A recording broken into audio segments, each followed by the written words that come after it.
Welcome to the Narrative Breaker podcast. I'm skeptical. Let's get into it.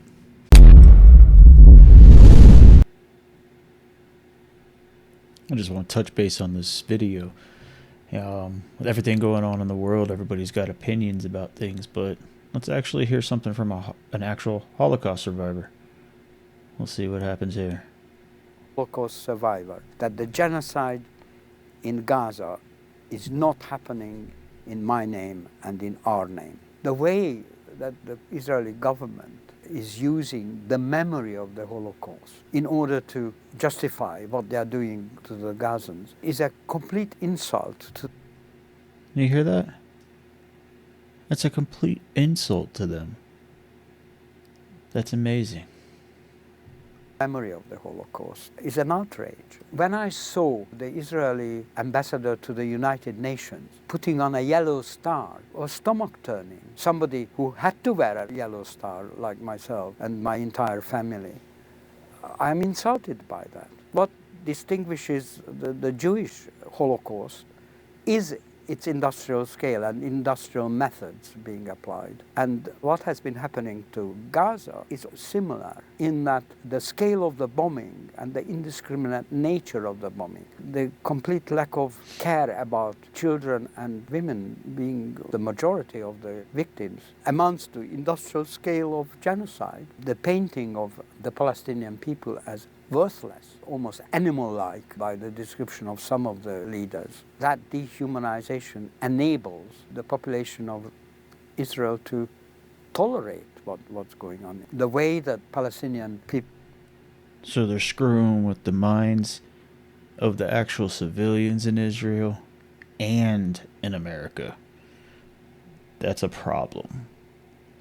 Who were arrested, were treated, having to take their clothes off and parading them. It's part of the humiliation. In the West Bank, the way the checkpoints are organized, the way that you are forced to wait for hours for no reason in order to go to school or go to work, etc. All this amounted to humiliation, similar to what we experienced. The sort of determination and consistency with which they are setting about to destroy the...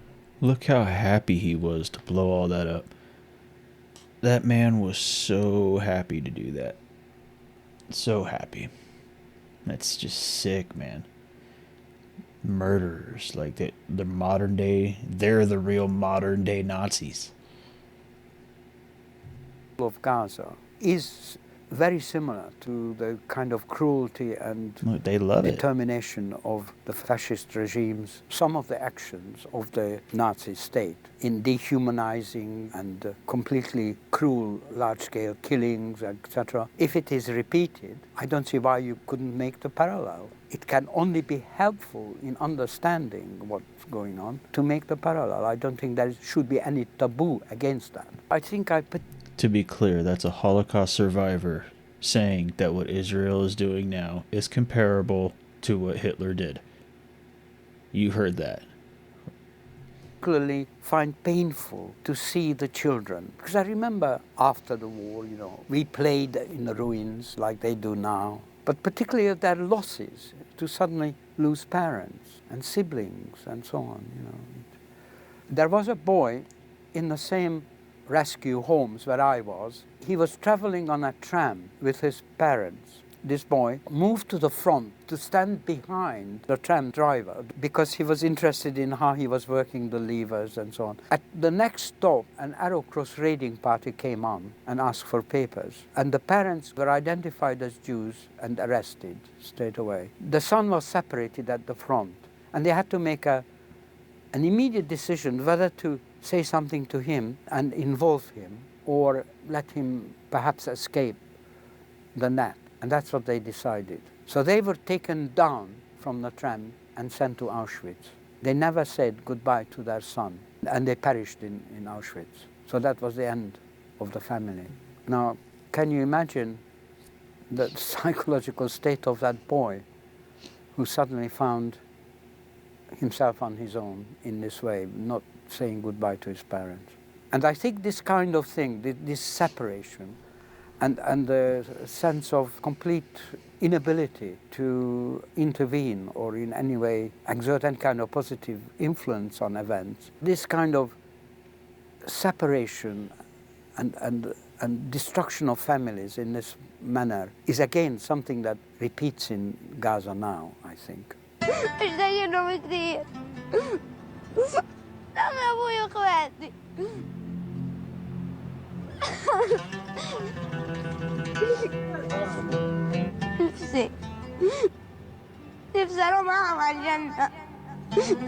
I heard that some families I don't care where you're from or what you believe. That's sad, man. That's sad. You know, I'll never want to hear no kids cry like that. divide the children and leave some with one branch and some with the other, so that at least somebody should survive from the family. There's an echo of the same experience.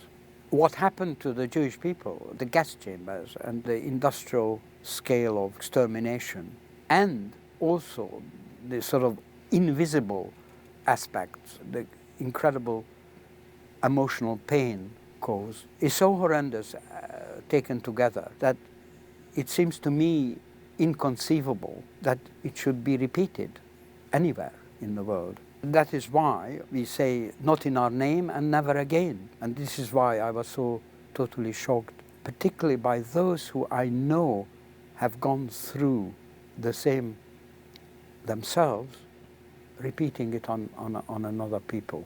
I take as an extreme example one of my cousins, a late cousin, she died some years ago, who was a young girl taken to Auschwitz from Transylvania.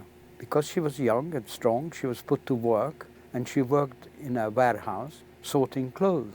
And one day she was sorting her parents' clothes, meaning that they had already been taken to the gas chamber. I think it's difficult to understand the emotional experience of doing or being in that situation. Yet she came back to Israel, and first to Romania and then Israel, and she was as racist as the rest of them against the Palestinians. Now, how it's beyond understanding how you can do that, and with the background that she had. I think this is to do with the extreme propaganda and the dehumanized. Am I missing something? Why would you go to Auschwitz and then be mad at the Palestinians?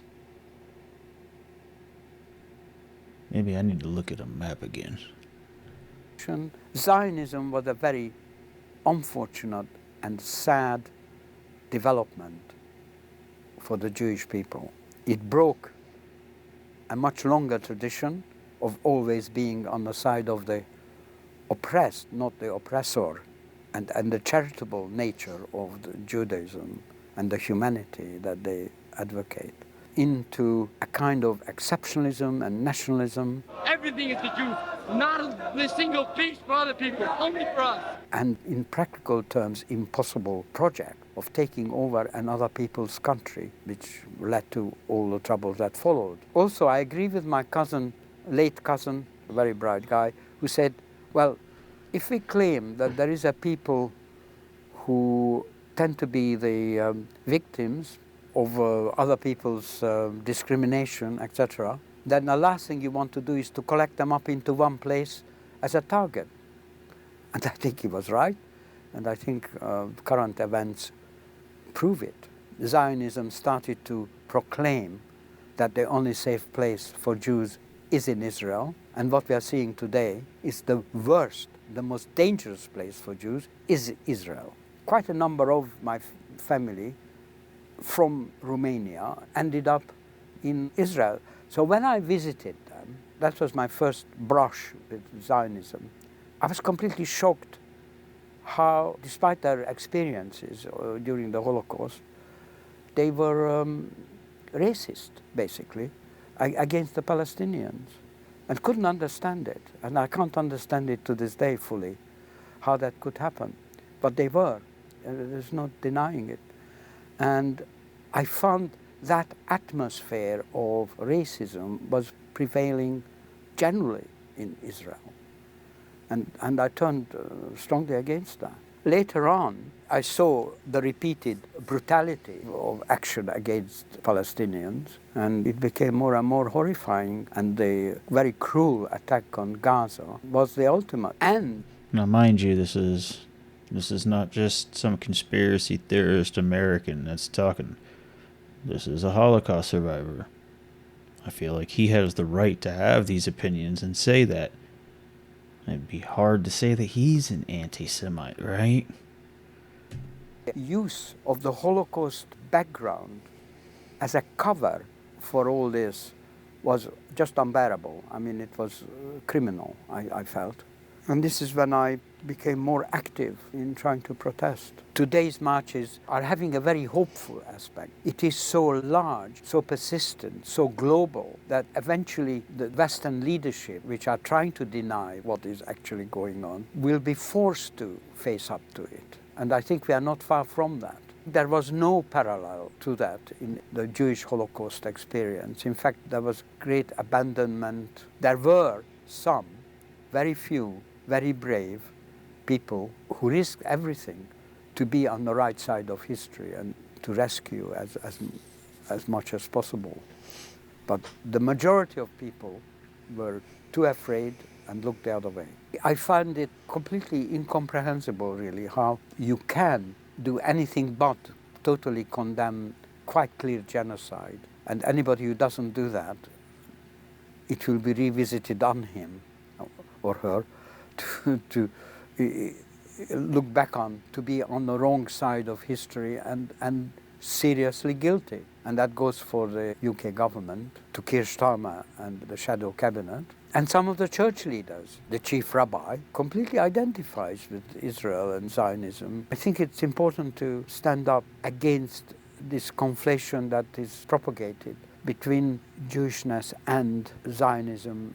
If you do not stand up and criticize it and divorce yourself from it, then it sort of besmirches all Jews, basically. And I think it's essential to show that from a point of view of the morale of the people that is being victimized in the name of the Jewish people, that this is not supported universally by Jewish people at all, but it's simply the Zionist and Israeli establishment which does it, which are not too far from fascistic attitudes. I think fascism thrives on indifference and the general public being intimidated or looking the other way out of self-preservation and comfort. And it's essential that is not practiced, that a certain degree of risk even taken, and always making a stand against injustice. The time will come when history will judge these events. If you are just indifferent, if you do not take a stand, you acquire a degree of guilt without any doubt. And it's important that when that judgment comes, you are found to be on the right side of history, that you had not been, for sake of comfort and advancement or whatever, you had not been inactive. You have to assert yourself against the evils around you. Speak up. Have a voice. Don't be scared to talk about these things. Everything has to come down to a proper conversation. Logically think things through. We can't continue to just mosey on through life like this.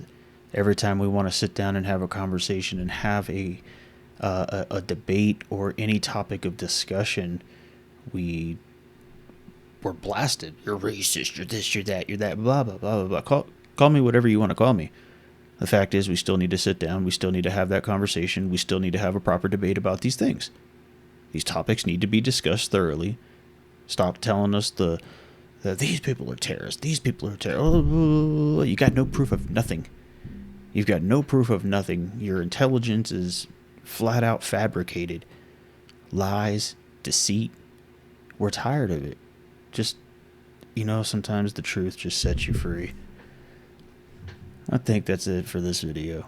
I don't know. It's good to hear from one of them to confirm that what we're seeing and what we're hearing and what we're talking about, that we're on the right track. Stop letting them gaslight us. Till the next video, guys. Have a good one.